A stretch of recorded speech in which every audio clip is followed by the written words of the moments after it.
South Africa is on the verge of an environmental disaster. In fact, one expert is warning that this is not discussed nearly enough. The country's estimated 1,000 landfills are almost at full capacity, and soon there won't be space to dispose of waste. Newzroom Afrika's Ahmed Kajee reports on the impact, especially in the country's economic hub. So, there is total disregard for human life.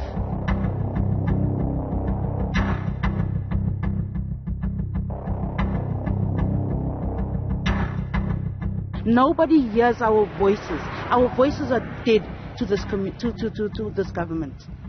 And it's sad because we are South African citizens, but we're not being protected.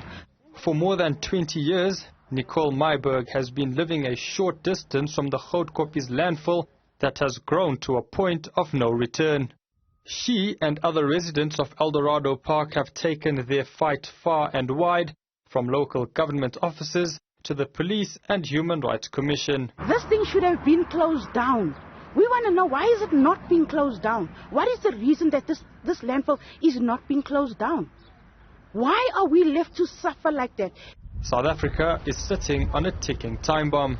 According to a 2018 State of Waste report commissioned by the National Department of Environmental Affairs, landfills make up the vast majority of waste management facilities. That's where an estimated 98 million tons of waste is deposited every year.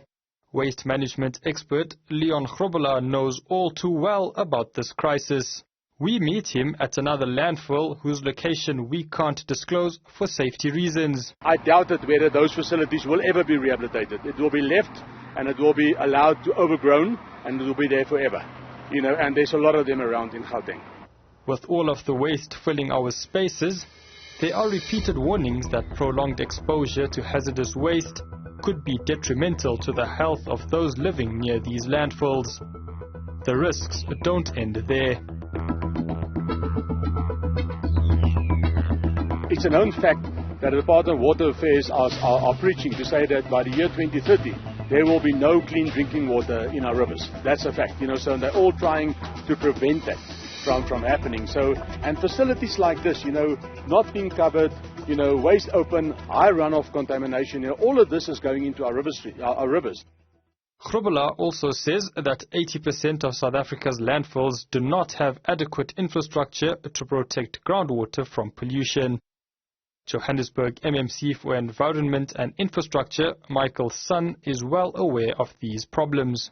Since taking office, I have ensured and instructed Pick It Up to eliminate those kind of nuisance going into the nearby formal settlement. And very importantly, we employed measures by spraying chemicals to reduce the smell and also the other pollutants on the landfill site. South Africans are also not big recyclers, and the provision of facilities to support these efforts is limited. Unless we provide these facilities, there will be nowhere to go, and we'll be drowning in our own waste very, very, very shortly, and that I can assure you. Grobbelaar believes the government has made strides, especially in legislation to manage the treatment of waste, but compliant and proper implementation of policy is needed. Grobbelaar says the bigger the metro, the more pollution created. Meanwhile, the city of Johannesburg says it will continue to attempt rehabilitation for landfills such as this one. For Newzroom Afrika on Channel 405, I'm Ahmed Kajee in Johannesburg.